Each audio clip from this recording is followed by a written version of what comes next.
গত এপ্রিলে দীর্ঘ ২ দশকেরও বেশি সময় পর সৌদি রাজপরিবারের একটি গুরুত্বপূর্ণ পদক্ষেপ সামনে এসেছে, যখন দেশটির প্রতিরক্ষামন্ত্রী প্রিন্স খালিদ বিন সালমান ইরান সফর করেন।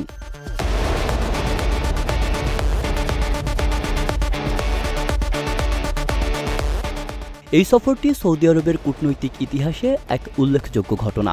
বিশেষ করে এই সফরের সময় প্রিন্স খালিদ ইরানের কাছে সৌদি বাদশাহ সালমানের গোপন বার্তা পৌঁছান। সৌদি বাদশাহ ইরানকে জানিয়ে দিয়েছেন যে বর্তমান বিশ্ব পরিস্থিতিতে ইসরায়েলের সঙ্গে বড় ধরনের সংঘাত এড়াতে সৌদি আরব যুক্তরাষ্ট্রের সঙ্গে পরমাণু চুক্তির আলোচনা গুরুত্ব সহকারে বিবেচনা করছে।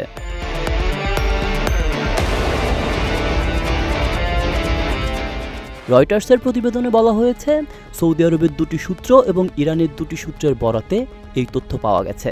সৌদি বাদশাহ সালমান এই সফরের মাধ্যমে ইরানের সর্বোচ্চ নেতা আয়াতুল্লাহ আলী খামেনির কাছে একটি বিশেষ বার্তা পৌঁছানোর সিদ্ধান্ত নেন।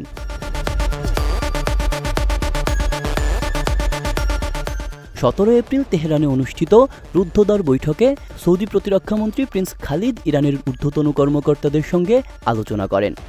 বৈঠকে উপস্থিত ছিলেন ইরানের প্রেসিডেন্ট মাসুদ পেজেশকিয়ান, সশস্ত্র বাহিনীর প্রধান মোহাম্মদ বাঘেরি এবং পররাষ্ট্রমন্ত্রী আব্বাস আরাকচি।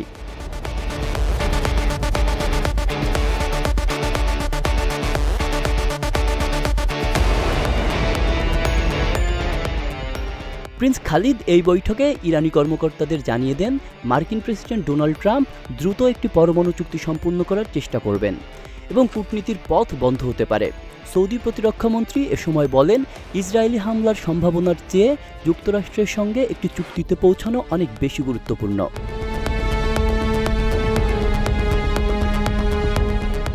তার যুক্তি ছিল, গাজা এবং লেবাননে চলমান সংঘাতের কারণে মধ্যপ্রাচ্যের পরিস্থিতি ইতোমধ্যেই উত্তপ্ত এবং একটি নতুন সংঘাত এই অঞ্চলের স্থিতিশীলতা আরও নষ্ট করতে পারে।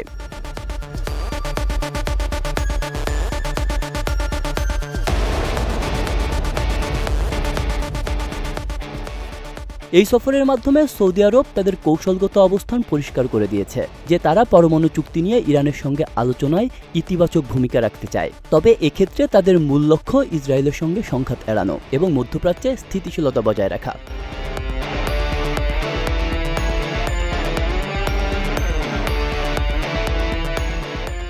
সৌদি আরবের কাছে এটি একটি বড় কূটনৈতিক পদক্ষেপ, কারণ একদিকে তারা পশ্চিমা বিশ্ব তথা যুক্তরাষ্ট্রের সঙ্গে সম্পর্ক রাখছে, আবার অন্যদিকে তাদের দীর্ঘকালীন প্রতিপক্ষ ইরানের সাথে একটি যৌথ পরমাণু চুক্তির আলোচনা অব্যাহত রাখছে।